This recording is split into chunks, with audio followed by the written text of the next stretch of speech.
Friends, मैं हूँ Shilo and welcome you all in Shilo's दुनिया। आई होप आप सब अच्छे होंगे, हैप्पी होंगे, तंदुरुस्त होंगे, अपनी लाइफ में बिजी होंगे। हम सब फैमिली में रहते हैं। क्यों रहते हैं फैमिली में? क्योंकि अकेले कोई इंसान लंबे समय तक फैमिली से दूर नहीं रह सकता है। हमें जब तकलीफ होती है, हमें जब सपोर्ट की ज़रूरत होती है, हमारा फैमिली खड़ा होता है हमारे साथ। हमें जीवन में आगे बढ़ने की प्रेरणा और हमें जो जहाँ गाइड की ज़रूरत होती है, वहाँ हमारा फैमिली होता है। हम हमें वो अनकंडीशनल लव देता है, हमारा फैमिली देता है और हमें हमेशा सँभाल लेता है जब हम बीमार होते हैं या हमें कोई तकलीफ़ से गुज़रना होता है, तो हमेशा उसके हाथ में हम एकदम सेफ़ होते हैं। तो फैमिली हमारी एक पहचान होती है और फैमिली के प्रेस्टीज के ऊपर हमारा बहुत दारोमदार रहता है। तो फैमिली हमारे हमारे लिए कितनी इम्पोर्टेंट है, हम जानते हैं। परिवार में साथ में रहते हैं इसलिए ये हमारा फैमिली है और ये परफेक्ट फैमिली है, ऐसा मानने की थोड़ी हमारी जाती होगी, क्योंकि वो फैमिली हैप्पी है कि नहीं उसके बारे में अगर हम सोचें तो सबसे पहली शर्त ये है कि हमें अपने फैमिली को टाइम देना चाहिए।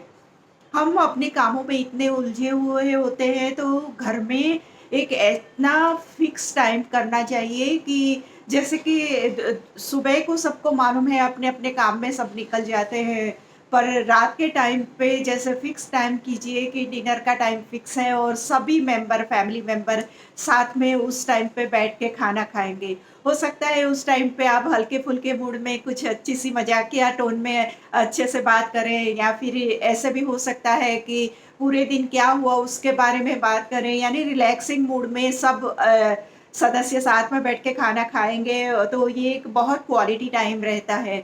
या ऐसा भी हो सकता है कि खाना खाने के बाद आधा घंटा या घंटा सब लोग साथ में बैठ के बात करें और अपने पूरे दिन की क्या-क्या चैलेंजेस रही उसके बारे में बात करें, यानी नॉर्मल टॉक हो सकती है। पर इससे हमारा बॉन्डिंग अच्छा होता है। देखो जब साथ में सब लोग बैठ के बातें करते हैं ना, तो एक हेल्दी और इमोशनल कनेक्शन बनता है। हम एक-दूसरे की बात को ईज़िली समझ सकते हैं। तो ये बहुत ज़रूरी है। हाँ, ये ज़रूरी है कि आप उस टाइम पे किसी का भी मोबाइल चालू नहीं होना चाहिए। इन्वॉल्वमेंट हर एक सदस्य का बातों में होना चाहिए। इससे है ना हमें ऐसे यादगार पल क्रिएट कर सकते हैं कि जो हमारे लिए जीवन में बहुत खुशियाँ भर देते हैं। तो ये देखो आजकल के ज़माने में परिवार भी छोटे हो गए हैं, फिर भी आपके घर में बुज़ुर्ग हैं और बच्चे हैं, तो आप 5-6 लोगों का परिवार तो हो ही जाता है। तो इस परिवार में जब फैमिली गैदरिंग होता है तो ऐसा होना चाहिए कि हर एक सदस्य को अपनी बात रखने का मौका मिलना चाहिए, यानी खुले तरीके से बात होनी चाहिए। हर एक इंसान को विदाउट हेजिटेशन अपनी बात रखने का मौका मिलना चाहिए और अपनी भावनाएँ व्यक्त करने का भी मौका मिलना चाहिए। तो इससे क्या होता है कि फैमिली में भरोसा बढ़ जाता है। जैसे कई बार क्या होता है कि जो ओल्ड लोग घर में रहते हैं, जो बुज़ुर्ग हैं हमारे, वो क्या-क्या चीज़ फेस कर रहे हैं ना, वो हमें पता नहीं चलेगा, क्योंकि हम उस जगह पे पहुँच के जब देखेंगे तब हमें पता चलेगा कि क्या तकलीफ़ें होती हैं, क्या उनको छोटी-छोटी परेशानियाँ होती हैं। तो वो अगर उस तरीके से खुल के बताएँगे और उसका सॉल्यूशन साथ में सब बैठ के निकालेंगे तो कितना अच्छा रहेगा। ऐसे बच्चों के भी छोटे-छोटे प्रॉब्लम्स होते हैं, तो बच्चे भी अपनी बातें रख सकते हैं कि देखो मुझे ये तकलीफ़ है, तो उसका सॉल्यूशन भी निकल सकता है। यानी हर हर एक इंसान को अपनी तरीके से कम्फ़र्ट फ़ील हो उस तरीके का वातावरण रहना चाहिए। तीसरी बात है कि गुस्से और तानों से बचिए। अब घर में साथ में ही रहना है, तो कभी ना कभी तो ऐसा होगा कि कोई बात ना पसंद आए या कुछ गुस्सा आ गया, पर उस टाइम पे थोड़ा कंट्रोल करके हमें उस तरीके से बिहेव करना चाहिए जिससे एक दूसरे का रिस्पेक्ट हम संभाल सके। यानी फैमिली में लव तो बहुत ही मिलता है और उसकी ज़रूरत भी होती है, पर लव से भी ज़्यादा हमें रिस्पेक्ट की ज़रूरत होती है। अगर किसी को तकलीफ़ है, कुछ बात हुई और अगर हमें गुस्सा आ गया या कुछ भी हुआ, तो उसे ताने मारना या उसे सुना देना, उससे है ना वो जो माहौल होता है घर का वो बिगड़ जाता है। एकदम शांति से, रिस्पेक्ट से वो बात का हल निकालें और शांति से उस उनकी बात जो है वो सुननी चाहिए दोनों। इसी तरह जैसे कोई सदस्य हमारा घर का कोई मुश्किल में है या उसे कोई तकलीफ है, जैसे हेल्थ से रिलेटेड हो सकती है या दूसरी कोई सोशल हो सकती है, तो उसे सबको मिलके सपोर्ट करना चाहिए क्योंकि उस टाइम पे उसे फैमिली की बहुत ज़रूरत होती है और अगर उसे सपोर्ट मिल जाएगा तो वो फैमिली को के साथ और भी कनेक्ट हो जाएगा। हम घर में रहते हैं ना तो एक दूसरे की खामियां और खूबियां बहुत अच्छी तरीके से जानते हैं, तो इनोसेंटली पर हमसे ये हो जाता है जैसे कोई बात चल रही है और किसी ने कुछ बोल दिया तो आप जैसे हम बोल देते हैं कि अब तू तो रहने ही दे, हाँ हर बार तेरी गलतियां होती रहती है, तुझे समझ ही नहीं है क्या चल रहा है। या फिर कोई हाउसवाइफ है तो उसे ऐसा बोल दे कि आप कभी बाहर जाके देखोगे देश दुनिया में क्या चल रहा है, कभी चूल्हा चौका करते रहते हो, आपको क्या पता है बाहर क्या चल रहा है, किस तरीके से हम दुनिया को फेस करते हैं। तो ये सब जो चीज़ें होती हैं ना वो बहुत हर्ट करती है। हर एक इंसान का घर में इतना ही इम्पोर्टेंस है। जो चूल्हा चौका करती है वो लेडी चाहे पढ़ी लिखी नहीं है पर वो हर एक इंसान का हेल्थ का ध्यान रखती है और हर एक का खाने का और उसकी जो नेसेसरी है उसका ध्यान रखती है, तो उसे तो बहुत रिस्पेक्ट करना चाहिए। इसी तरह जब छोटे बच्चे भी बात करते हैं, अपनी बात रखते हैं, उनकी बातें इनोसेंट होती है, उनकी उम्र के हिसाब से होती है। तो उस टाइम पे हम बोलते हैं उसे कि तू बैठ जा, तुझे कुछ पता नहीं चलता और हमेशा इस तरीके से करता है, चिल्ला-चिल्ला के बात करता है। इस तरीके से जो हम बात करते हैं तो बच्चों को बहुत बुरा लगता है, फिर वो बोलना ही बंद कर देगा या फिर वो अपने तरीके से ही बिहेव करेगा। तो ये बहुत गलत बात है, उसको पॉइंट करना, तू ऐसा है, तू ऐसे करता है, तुझे समझ में नहीं आता। ये सब शब्द हैं वो बच्चों को भी नहीं बोलना चाहिए।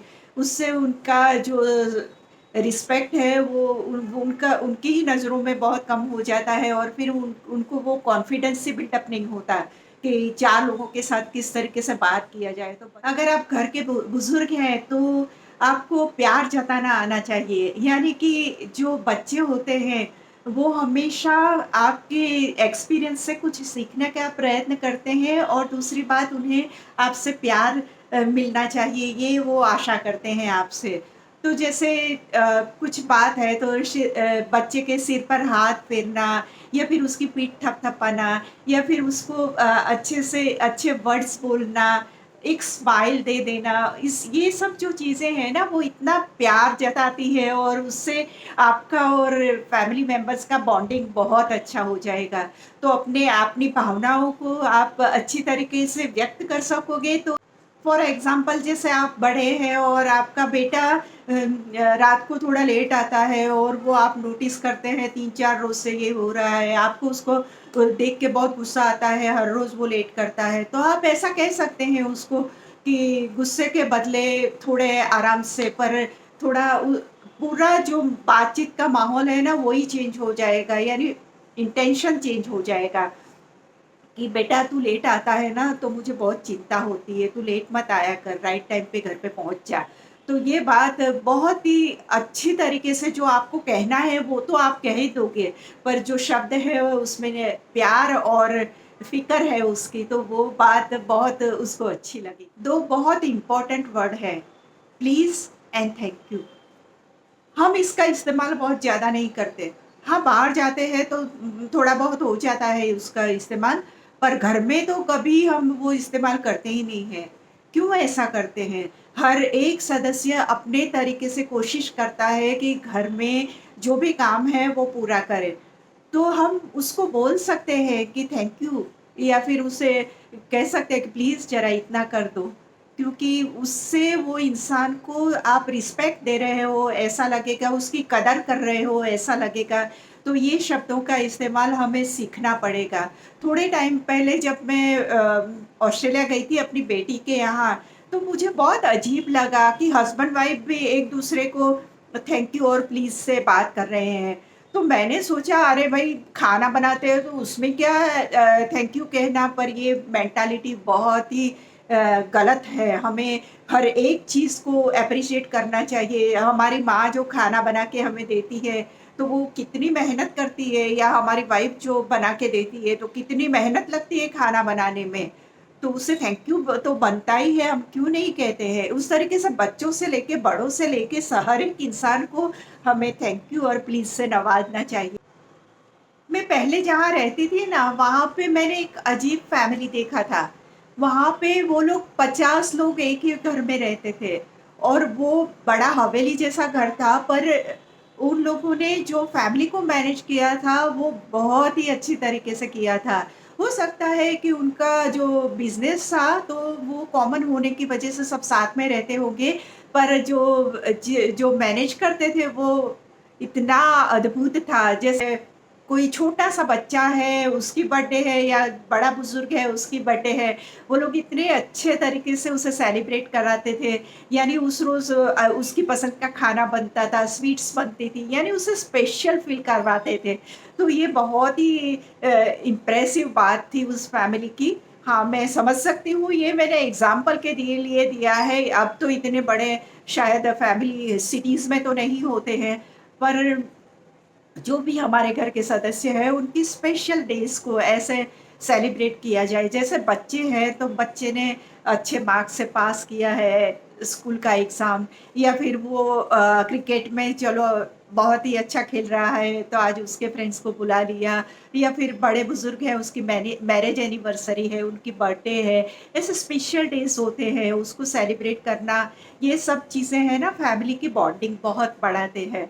तो ये छोटी-छोटी बातें, जैसे हम साल में ऐसा भी कर सकते हैं कि 1-2 बार पिकनिक पे चले जाएँ, या फिर हॉलिडेज़ हम प्लान करें कि कहीं पे ऐसी जगह पे जहाँ पे सबको इंटरेस्ट हो, ऐसी जगह पे चले जाएँ, और उसके बारे में प्लानिंग करें।